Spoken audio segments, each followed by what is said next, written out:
Be the best. So welcome everybody, and thank you so much for joining us today for the October CPS Coordinators Forum.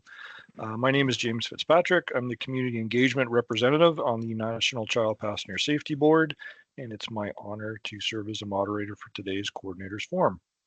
As you're joining us, if you could please enter your name and state in the chat box and have a little fun today. We're trying to see what the most disgusting or gross thing you've ever found in a car seat is. So if you share that with us as well, we would appreciate it. As a reminder, attendees are requested to not participate in this webinar if you are operating a motor vehicle.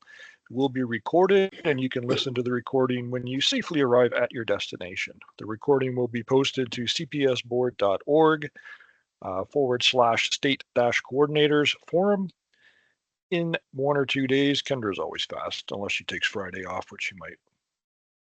So with that, we would like to welcome Jennifer and Adele, and take it away, ladies. Thank you so much. Awesome. Thank you so much for the opportunity to share information about the NDCF. And Adele is going to wow you with information about our underserved populations and the mapping that they have been able to do. So I am going to, hopefully you can see my screen here. Let me just get it in presenter mode. There we go. And I just lost everybody. So hopefully you're able to see my screen. Good afternoon or good morning, depending upon where you are coming from. My name is Jennifer Bogue. I am a program manager with the National Safety Council, and I provide field training for the National Digital Car Seat Check Forum. And with me today, I have Adele Polson from Westat, who is going to be presenting information on our underserved populations and the car seat check data and doing an overlay of where those checks are occurring and where technicians are located. So I'm really excited to have you join us this afternoon to hear more about the work that our friends at Westat have been doing. So I'm just going to go through a few of my high-level slides. I know that most of you have probably heard this a million times, but we always have to make sure that we are covering this information so that we provide it to those who maybe aren't as familiar with the National Digital Car Seat Check Form. As many of you know, the NDCF is a free resource that's available to all currently certified child passenger safety technicians. It is a program that's managed by the National Safety Council. We receive support through the National Highway Traffic Safety Administration, and we work closely with our friends at Westat that do all of our data analysis. So they take all of that data and make all of us look really, really smart, which we appreciate. We also work closely with our partners at Tennessee Tech University IQ. They are the software developers. They maintain the HIPAA compliant server. They will help you with your account information. If a technician gets locked out of their account, if you're looking for access to data, they are able to help you with your program data. We also partner with the National Child Passenger Safety Board. We work closely with the data committee as well, and looking at opportunities for us to make sure that the NDCF is aligning with the information that's being shared out in the field. We work on special projects together that include making sure that for instance, and I'll talk about this in just a little bit, about our vehicle manufacturer list in the NDCF as well as the model. So we work closely with the data committee on projects to make sure that we are streamlining the NDCF data collection process and making it easy for technicians to use. We also work with our friends at AAA Mountain West, so we are thankful for their support as well. So I wanted to just give you a quick overview of where we're at with our numbers. These are as of July 31st, 2024. So our August data should be available at any time, so we're super excited about that. One thing that I wanted to call to your attention is that we are now averaging over 8,000 seat checks per month, which is absolutely phenomenal. Technicians are doing an amazing job all across the country. I just got a sneak peek at our September data and wanted to share that with you, that we, in the month of September, we hit over 9,000 seat checks entered into the NDCF, which is absolutely phenomenal. We are sitting at about 57% of the seat checks being infants or unborn children. So we're doing a really great job at reaching out to those expectant parents, those newborns. But as I'm sure many of you have looked at your state data or your NHTSA regional data, you'll recognize that we don't have as many of those older children coming to our car seat check events. Our postnatal misuse rate is sitting at still about 70%. Now, certainly depending upon your state or your NHTSA region or your U.S. territory, that number is going to reflect and may change a little bit depending upon where you're located. So just keeping in mind that these are our national numbers. We are averaging about 300 new users per month with about 60 plus new agencies being added on a monthly basis. So we are continuing to grow, which is super, super exciting. I'm not sure if there's any of you on the call today that aren't currently receiving your data dashboards for your state or your U.S. territory or your NHTSA region. But if you are new, if you're new in your position and want to have access to that information, we are happy to assist you with that. If you are, if you've had changes within your department and you're not listed on the NHTSA state contact list, that is the list that we use to verify the who should have access to the state data. So we are happy to assist you with that and getting that data to you. So whether you're new in your position or you're new to the NDCF, please let us know how we can help to get your state or your regional data in your hands.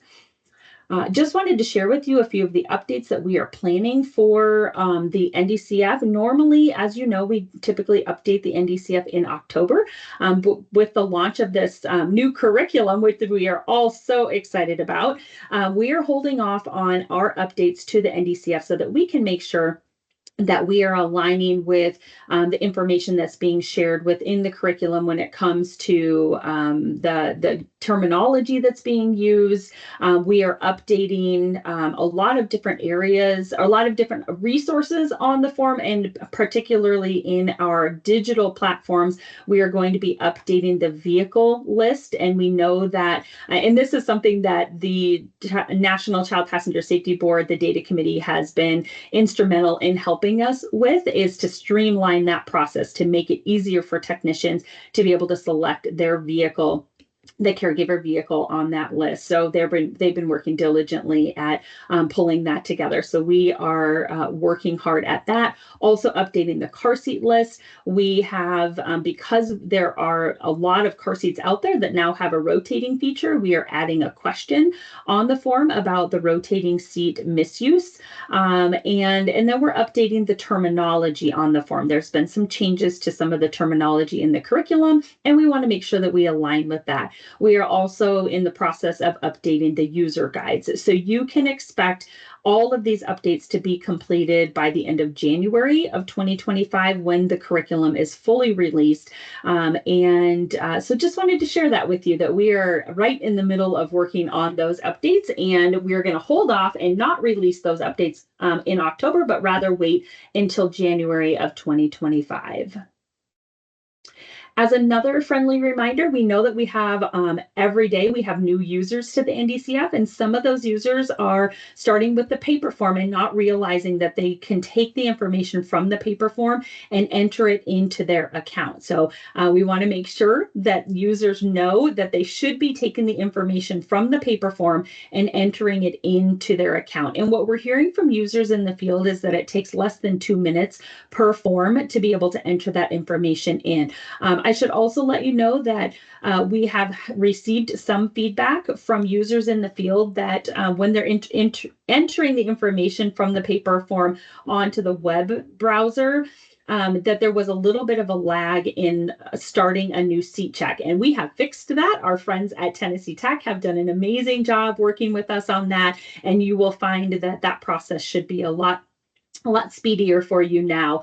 We've moved that list of seat checks, your prior seat checks that you would typically find on the homepage. We've moved that up to under the data tab. So you'll still be able to access that. Also, there's a button on the right-hand side. You'll notice the layout is going to look a little bit different. So you can click on that button right next to create new check form, and you'll be able to access those past seat checks quickly.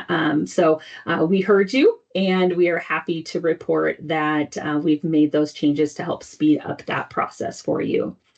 Additionally, something that we are continuing to hear from users in the field is that they're not aware that the app is designed to be used in airplane mode. Regardless of whether the device has access to the internet or not, we recommend that you put that device in airplane mode. So for instance, if you're working in an urban area, maybe you're working in a local fire department where you have strong Wi-Fi connectivity, but you take it outside into the parking lot and it might get a little bit spotty. So to avoid any of those connectivity issues, please remind your technicians to place that device in airplane mode, collect all of the seat check information, and then at the end of the event, you can take that device back to a location where you can reconnect to Wi-Fi, and then you can review those seat checks and then upload them into the user account. So just wanted to share that little FYI that we're still getting questions about the use of the app out in the field, and want to remind people that you can indeed use it without Wi-Fi, and we encourage users to place that device in airplane mode.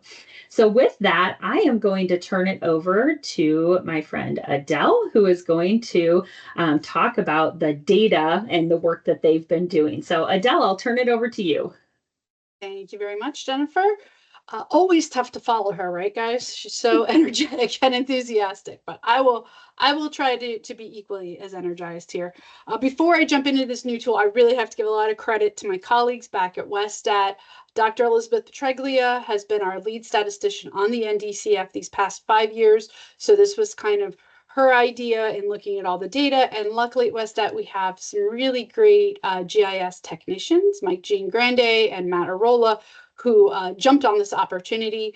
Everyone that participates in this program team at Westat has children, so they're all really excited to see how we can help keep more children safe on the road.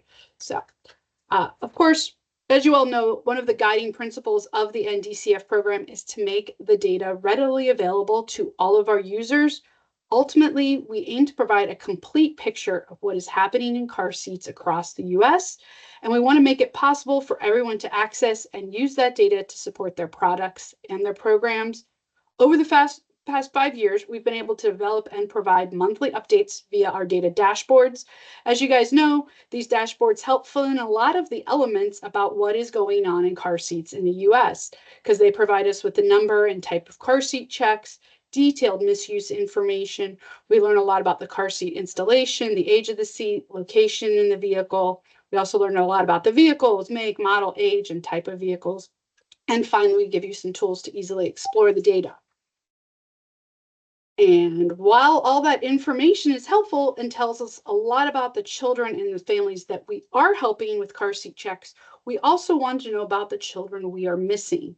Which children are missing out on the benefits of these car seat checks?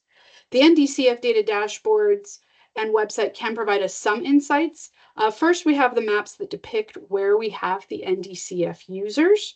You can see, as Jennifer mentioned, we continue to steadily grow, get more and more users. Currently, we have 8,292 users representing every state in the United States.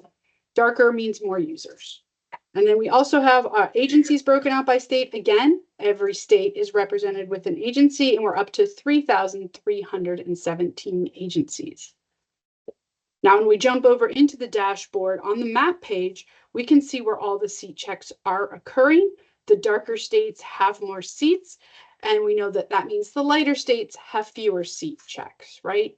So we still have some of our early adopters that have a ton of seats, but you can see, and we're really excited about this, different areas of the country are getting darker and darker, so bring more users on board. The data also provides us insight into which children we are missing. You can see that we are definitely not seeing many older children at NDCF car seat checks. As Jennifer mentioned, majority of our children are unborn or under the age of 1. Astoundingly, and Jennifer and I were both a little shocked when we saw this number, less than 10% of our seat checks involve a child over the age of 5. And we also know that a lot of these older children are just incidentally ending up at car seat checks when they're coming in with their younger siblings.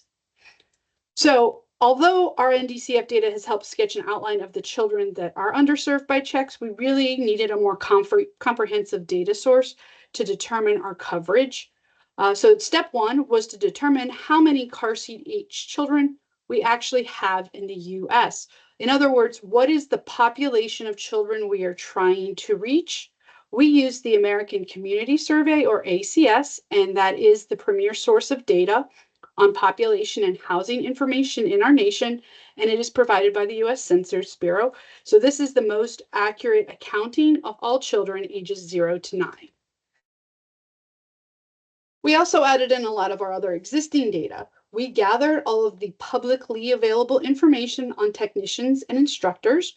We pulled this direct from cert.safekids.org in June of this year. We included all technicians and instructors with valid street addresses. We're putting this into a map, so to be included, we needed a valid address.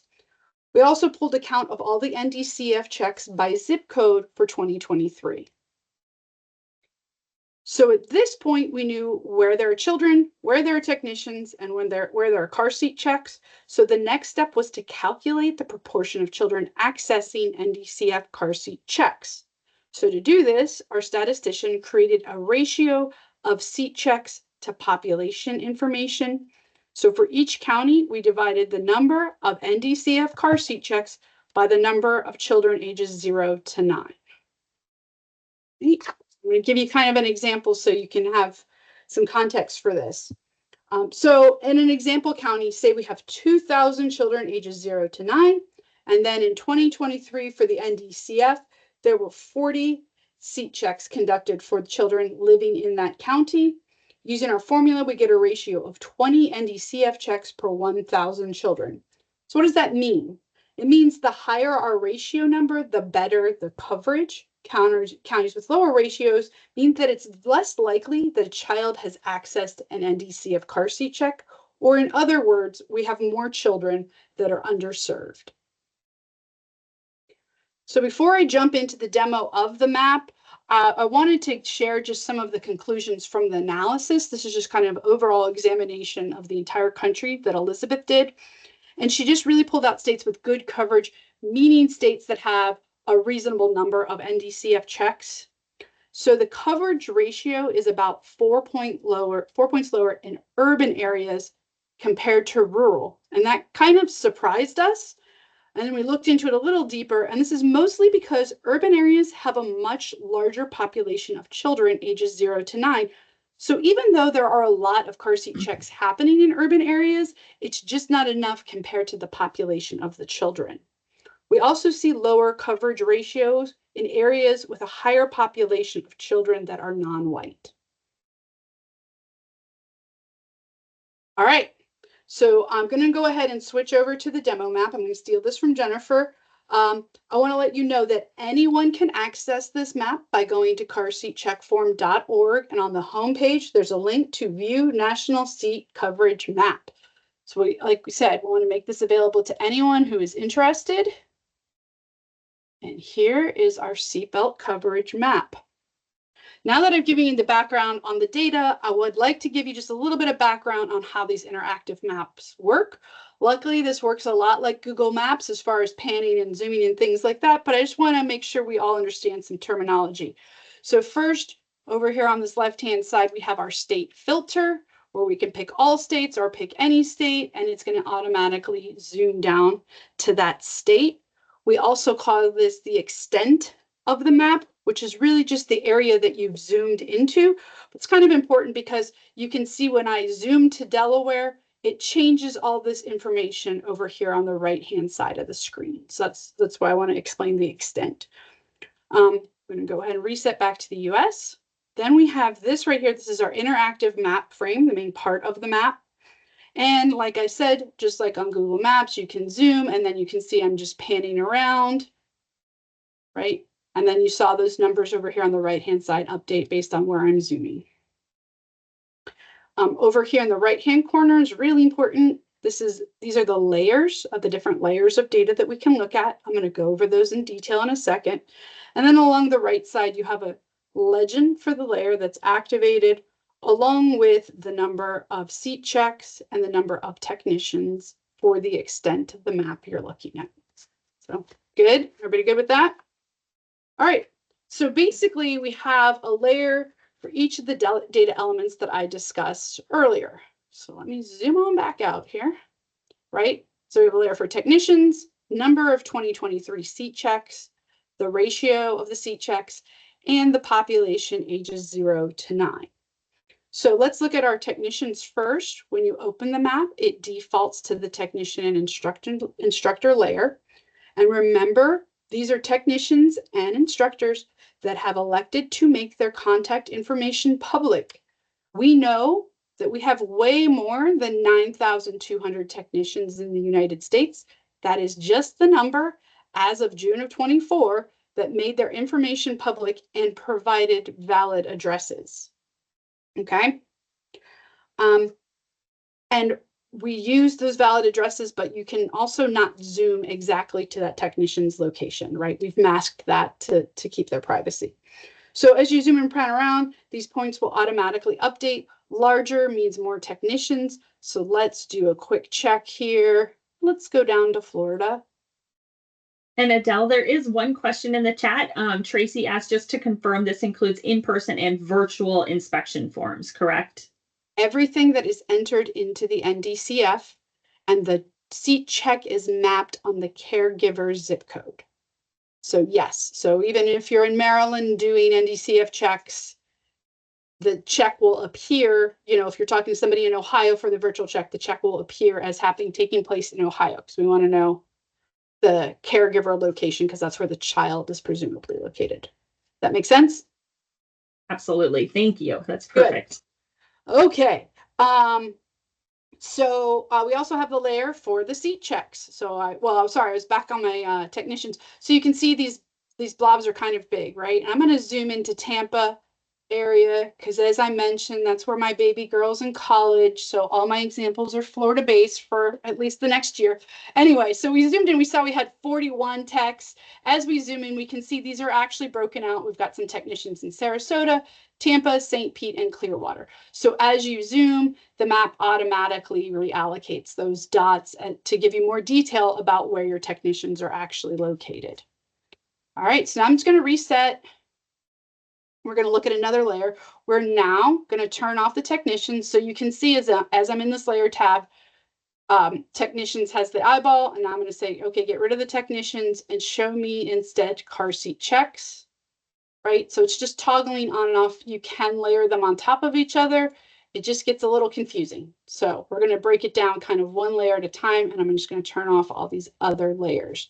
Again, let's just zoom on down to Florida, and we can see where all of our car seat checks are happening.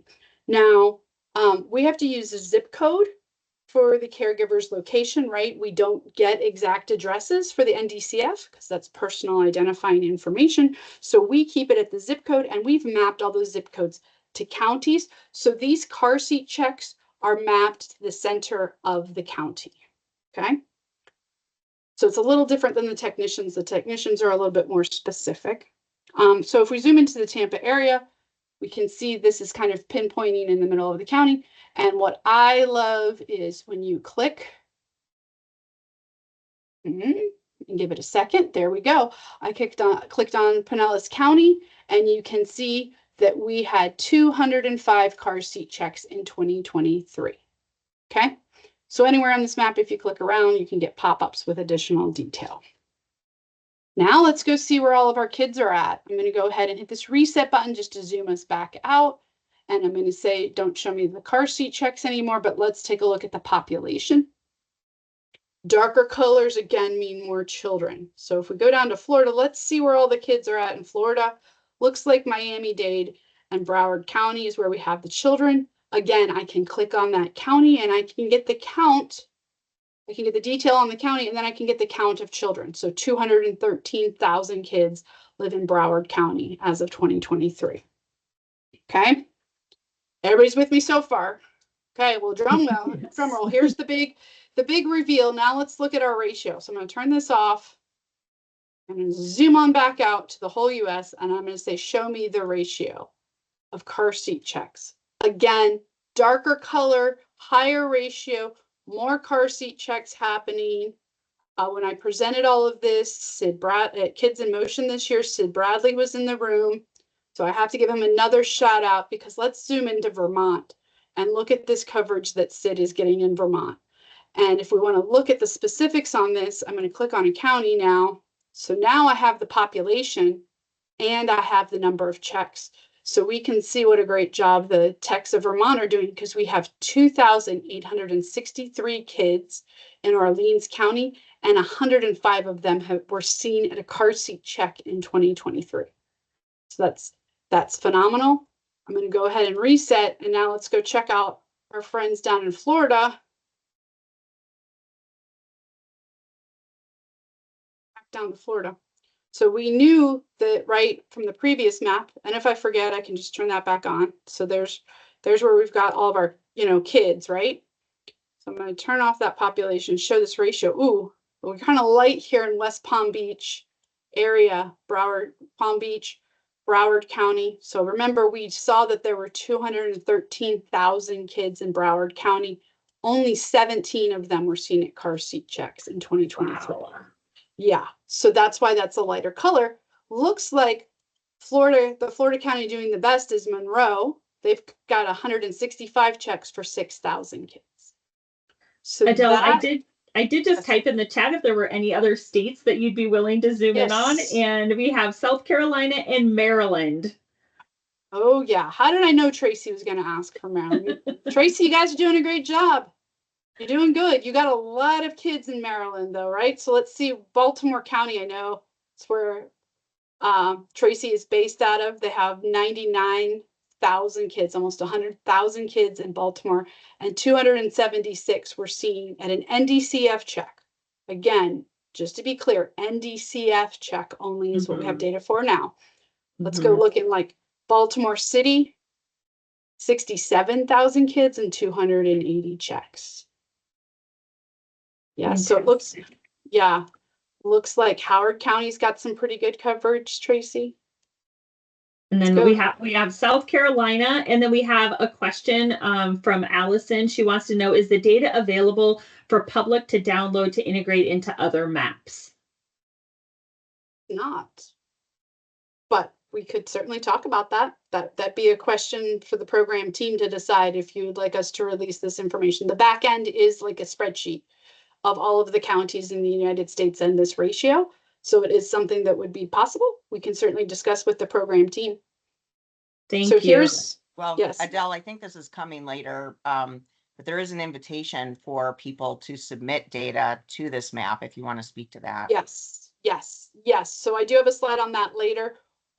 We don't want to limit this to just NDCF data. While our dream is every technician in America uses the NDCF tool to collect data, we know we're not there. So we will also accept Excel spreadsheets of your car seat check data that's gathered outside of the NDCF, and we can integrate it into the map and calculations.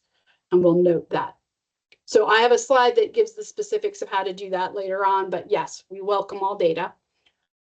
So here's South Carolina. So these states that don't have any color at all, these counties without color, these are counties where there are no car seat checks, so no ratio, right?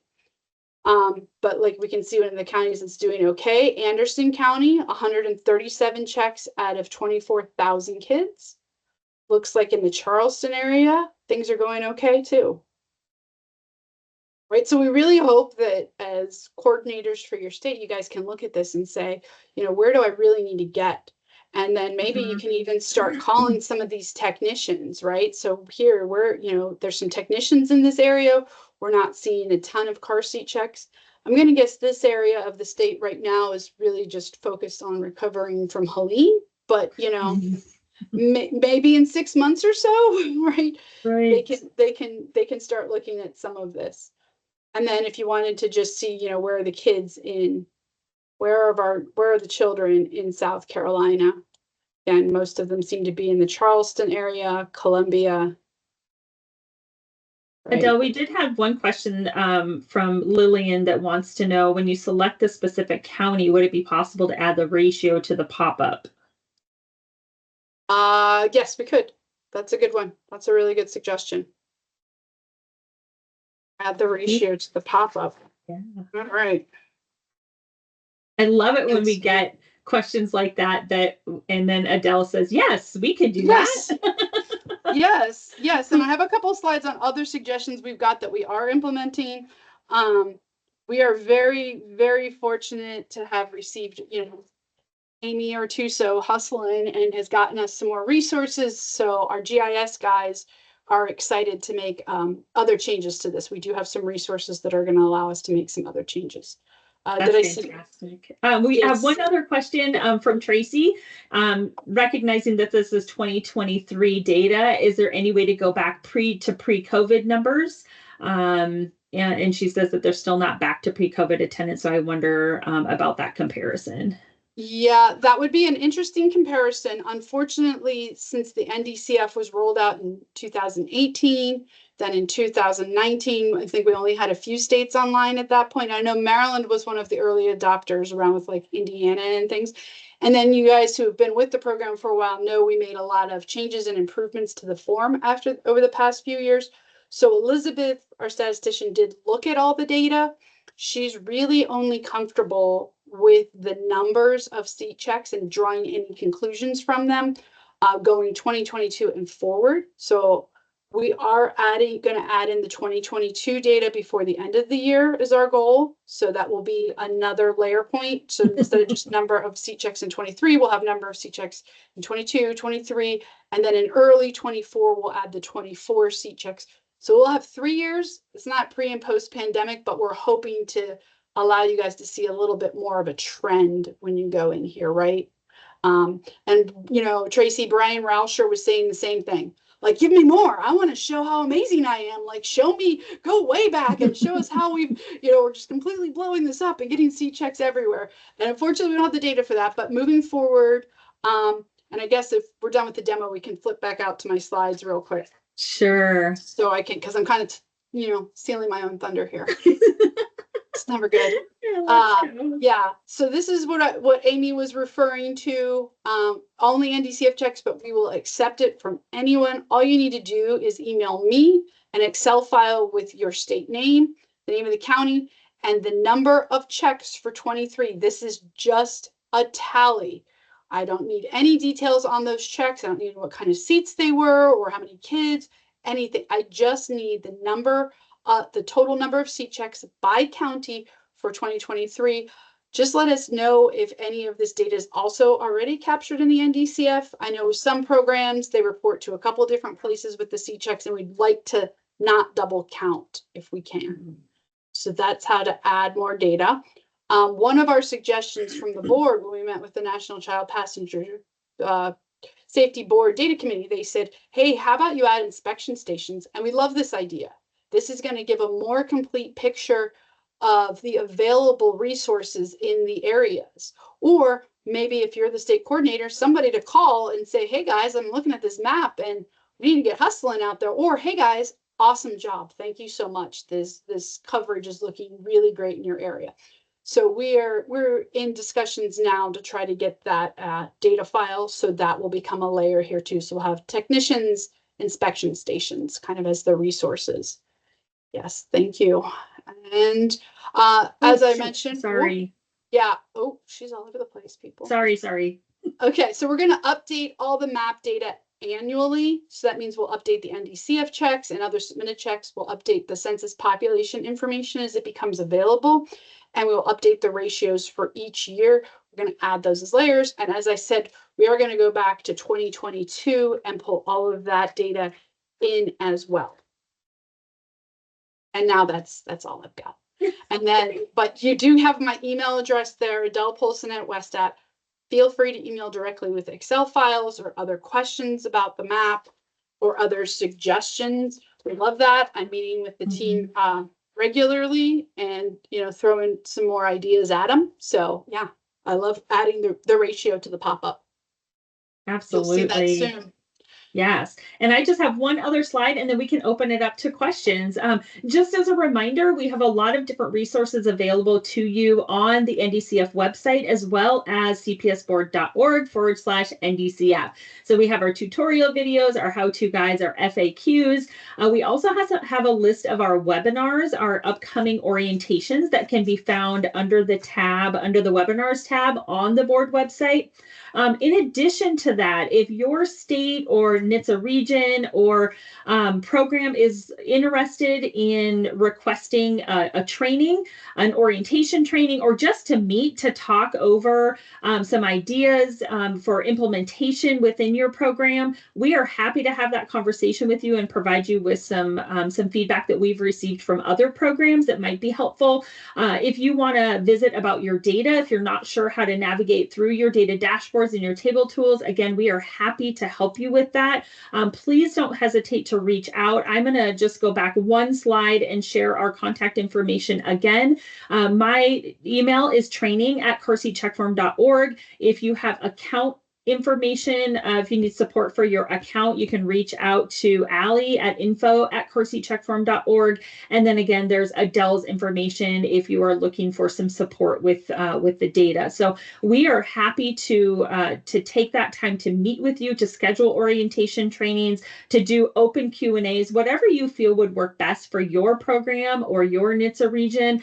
Please don't hesitate to reach out. So we're going to open it up now to any questions that you might have, and I'm going to stop sharing my screen so that we can see everybody. Jennifer, Jim asked, do you have any idea how many states require the use of the NDCF for agencies receiving state or federal CPS funding? That's a really great question, Jim. I haven't updated that map in a while. At this point, I don't have a concrete answer for you, but I do know that we have more states that are requiring it for their grantees. So some states require it statewide, and some states are requiring it for their grantees. So unfortunately, I don't have a specific answer for you on that.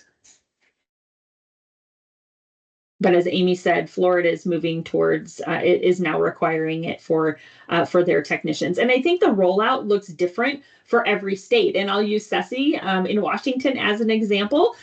We did several orientation trainings, just like we did for the state of Florida. And then we followed up with just some open Q&A. So as technicians were starting to use it and getting more of that hands-on, we met to talk about, some of the questions on the form that maybe they were running into, maybe they weren't sure how to answer a question given a certain scenario. And so provided us with an opportunity to just have a conversation, which I think people really appreciate. So we are there to help support you in whatever capacity that looks like. If there are resources that you are looking for that you can't find, that we've not created yet, please let us know. We are happy to help you with that as well and put those resources together. And as we say, this is a resource that's been developed by technicians for technicians, and we truly appreciate your feedback.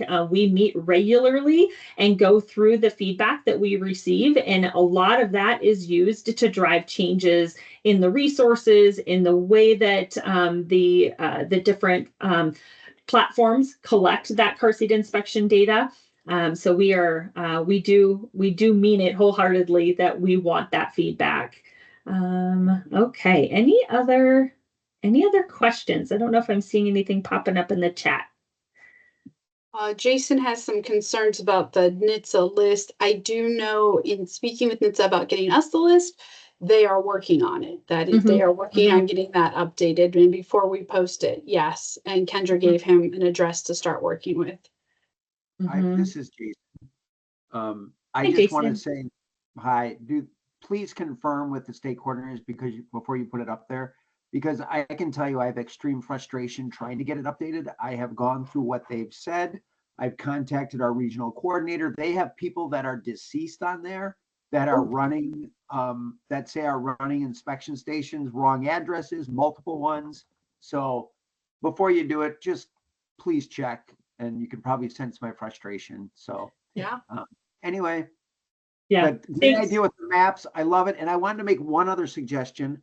For those of you that may have access to GIS personnel through your health department and stuff like that, when you download all of that data into one spreadsheet, they have zip codes. They can do remarkable things from a GIS standpoint to make you all kinds of fancy maps. So if you have that ability in your state and you're looking for a cool map, just send it to a GIS person. And not to keep away from what you guys do, but it might be local and just a little easier to, to work directly and all that to get it out. So that was my only other suggestion.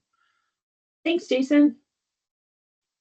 Yes, this was all done out of an ArcGIS tool using an Esri license. So yes, it does make it very simple.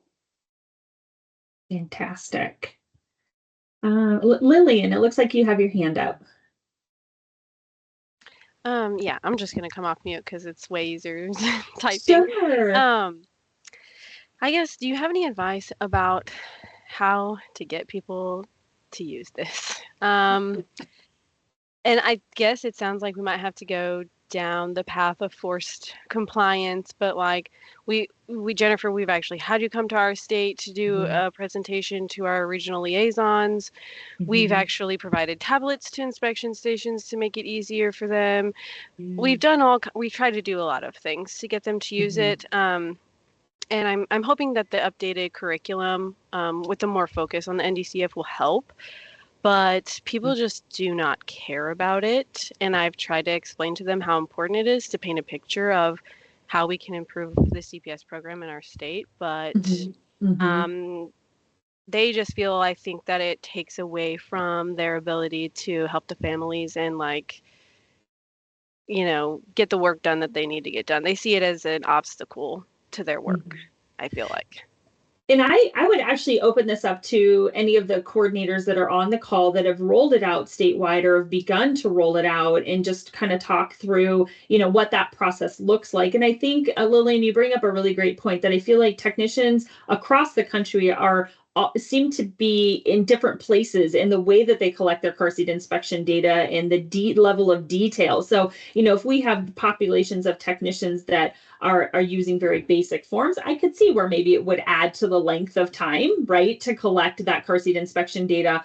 But I also think back to 25 years ago when I was certified, and think about the time when you were first certified, when you were handed that form to fill out at your first car seat check. It is a little overwhelming, right? And so, just like the NDCF, when you're transitioning to something different, there is a learning curve. It may take a little longer initially, the first couple of seat checks, but with the skip patterns and the machine logic that's built into that system, it's designed to help speed the technician through that seat check so that they can dedicate more time. But I understand, because it's something that's new for those technicians, there's going to be a little bit of a learning curve. So I would love to open it up to others, and I'm kind of having a hard time seeing I just see initials on the call, but I do see Denise in the chat. So Denise, I wonder, would you be willing, I'm not sure if Ceci is on, but would you be willing to share, or Tracy, I see you have your hand up. Go ahead, Tracy. Oh, okay. I didn't want to sorry, interrupt Denise. So we're a small state. Maryland's a pretty small state, so obviously this will not be applicable to everybody. But I always make it a point for every certification course that we teach that I actually teach that last module for every class. It doesn't matter who it actually is, because I want to make sure they understand the importance of the NDCF. And then at the end of class, there's actually a post-course email that goes out with their welcoming information, and it actually has instructions on the NDCF. And on the back end for my program, we actually track who's setting them up. And if they don't set it up, I start chasing people down. And it's kind of not an option anymore. And we started that when we came back from COVID, because we had the time at the moment we were kind of restructuring everything. But if it's presented and we take them for a tour in that last module, we click over to that screen, we take them for a tour, we show them what Maryland has already and what we do with it regarding our state stats. And the other thing we did was we made the Maryland inspection form, the NDCF form. So I pre-populate all of the agencies with the liability forms for Maryland before class starts, so that when they finish the class, they can just affiliate with their organization, and they have access immediately to the NDCF form with the Maryland liability forms. So we go ahead and we do that ahead of time. Now, granted, we're a small state, and so we're a very tight-knit community. It obviously would not work when you have different instructor teams floating around, but it really should be your instructor team that's making the effort to stress the importance of it.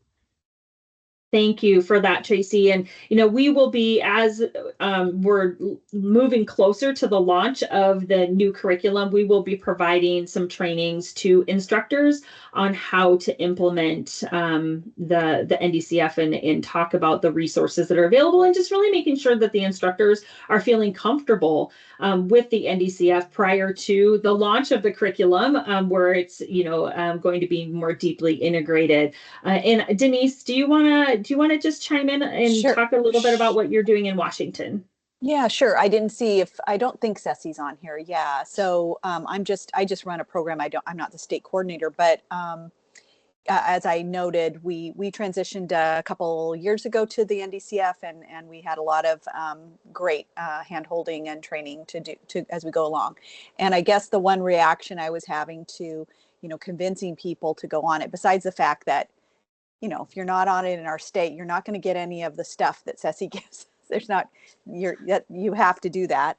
But even before that, for my team, we transitioned over a little ahead, and that was mostly just because that way we could be it's like we're automatically telling manufacturers what we're finding in the field. And how many times had I sent an email with the pictures, and it takes a bunch of time, and most people don't have other regular jobs. They don't have time to do that, right? So it was just nice to tell them, look, every check you do and the notes you put in, you will be communicating with the manufacturers automatically. And I think that was exciting for them, because when things are hard to do, they want to point that out. But then how do they do that? So that was the main thing I was just going to add. And as far as getting people to be publicly posted, that's a totally different conversation, really. Definitely. I know in my state, supplies will come to you if you are posted on the NHTSA. You don't have to be on Find a Tech, but you have to be a station on the NHTSA site.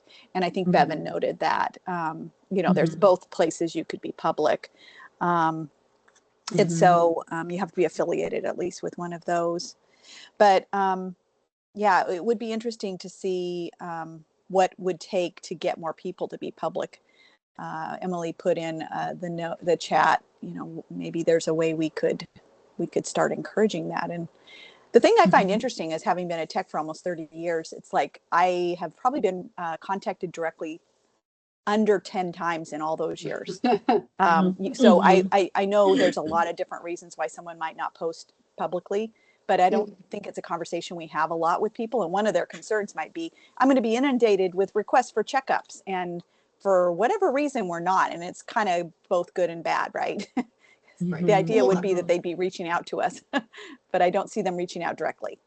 And the second part of that is to make sure, if you do make your profile public, to make sure you accurately enter things. We had a lot of people that were just like, if it's me, it was just, Adele, Polson, Rockville. And for us to be able to map it, we need the full address. And we can revise those criteria, but what we found was a lot of the addresses were just incomplete or like completely inaccurate. We also had people from other countries listed in there. So yeah, if people do it, getting them to properly enter the address information would be really helpful. Looks like Amy raised her hand.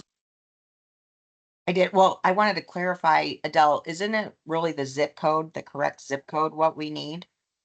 That's ideal. We do have, we do look at the whole address, but yes, the zip code, that's often missing. So yes, even just getting the correct zip code would be a good start. Yeah. And then for the coordinators on the call, this is really an important time to emphasize having correct addresses in profiles before the new curriculum materials are sent out to instructors. I've been in that position, managing that shipping a couple times now, and it is a huge undertaking because, and this is not throwing hospitals under the bus, but when people have their work address listed, particularly with hospitals, we found instructors in the past were not receiving their materials, and there's only so much we can do. So from that perspective, individually myself, I recommend people put their personal address, which in that case, maybe why some people don't want their information posted publicly. Yes, So thank you. what do we do, Adele, about this? This will be specific to me, but I bet it affects other people. If you have a PO box and I don't get USPS won't deliver to my home address. So I have if I have my PO box in there, do you not include me? Or does it have to be a street address? I'd have to go back and ask the guys, but we should include you based on the zip, right? Your zip code. Yeah. But I will confirm. And do we need to have a home address? Will the curriculum materials go to a PO box? Amy? That's a question for Cass. The last few times NSC did the initial mailing, this time Safe Kids is handling the initial mailing to instructors. Okay. So we did use the UPS. You should have probably received it at your PO box for 2014 and 2020. Yeah. I'll check with her and I'll put that in Safe Ride News too, because it kind of depends on who has the best rates for shipping, and they might choose a different carrier. I don't know. I would think however they send the technician guides for courses might be their system, but definitely check with Cass. I know that's a tangent. Sorry. That's okay. I know we have about 9 minutes left, and Don Mayer, I don't want to put you on the spot, but just wondering if you would be willing to share just a little bit about your experience and your rollout of the NDCF throughout North Dakota. Like what specifically? I'm sorry. No, that's okay. Just been a while. Yeah, I know. Just talking about what that process was looking like, because Lillian was talking about just some pushback that she's receiving in her state, and if you can speak to that, if that's something that you experienced and how you were able to move past that. Well, when we first started, a lot of our data wasn't being entered because a lot of our data was in the East, and Safe Kids wasn't on board with being able to enter that. And once they came on board, it kind of really took off. What was one thing? Oh, we do the same thing after the class or during the class. I usually take that portion and talk about using the NDCF, and then we send out an email post recommending and giving all the guidelines on the NDCF and how to use it, and that should be the form that they use. I don't really have anything different to share unless you're thinking of something that I'm not. No. I saw your name and I just thought, I know you guys have done a great job at rolling it out as well, as along with a lot of other states. So I apologize if I'm missing anyone. Oh, no. Okay. But just wanted to give you that opportunity. Okay. Yeah. Thanks. I really don't have anything different than what's been discussed, other than we see both a lot of people using the computer rather than tablets, but there's people using the tablets too. In Bismarck, most techs like the computer versus using tablet. So sure. So. And I think that's the beauty of it is having those options to be able to use whatever platform works best. But, and I think in a lot of states that have rolled it out, again, we've started with those orientation trainings, offering 2, 3, 4, 5 of them in a series, and then opening it up for just that open conversation so that we can answer any of the questions that they might have. So if that's something that you're interested in doing in your state, we are happy to do that as well. I think we've got about 5 minutes left. James, do we want to kick it back over to you? You sure can. Thank you so much, Jennifer and Adele. You guys did an amazing job. You made my job really easy. I'll take my board hat off for half a second and put the manufacturer's hat on and just agree with the comments you guys made earlier about how the NDCF data really is paid attention to by car seat manufacturers. It's changed a lot of the stuff that we do. It surprised us in some cases at some of the things we were looking at that we needed to look at that we hadn't been. So it is important, and it's a great selling feature as you start rolling it out to technicians. So by all means, use us and abuse us. That yes, we are looking at it and it matters to us. So thank you for that, guys. Yeah, thank you, James. Thank you so much for the presentation today, guys. So before we go, we got a few closing announcements.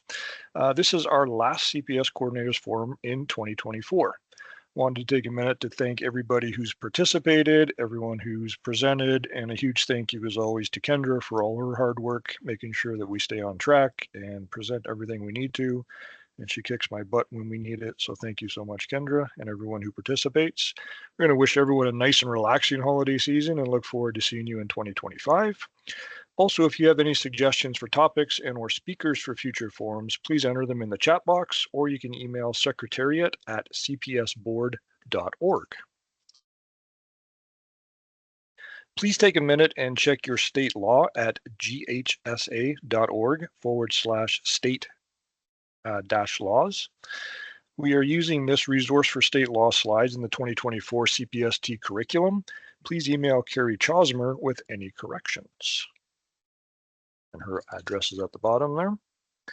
We have an updated, we have an update to the resource center found at www.cpsboard.org/resource-center.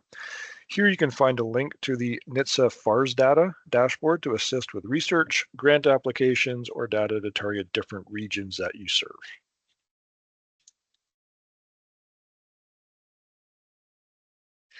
We hope that you'll join us in these 3 webinars during October and December. I think there's only 2 of them, but I apologize in advance. Visit cpsboard.org/webinars to register or scan the QR code on your screen. And again, thank you so much, everyone, for participating in the forum. We thank you again to Jennifer and Adele and all the great conversation from everybody who participated today. Have a safe day, and thank you all for that you do for helping to keep child passengers and their families safe. Thank you, everybody. We can stop the recording, Kendra.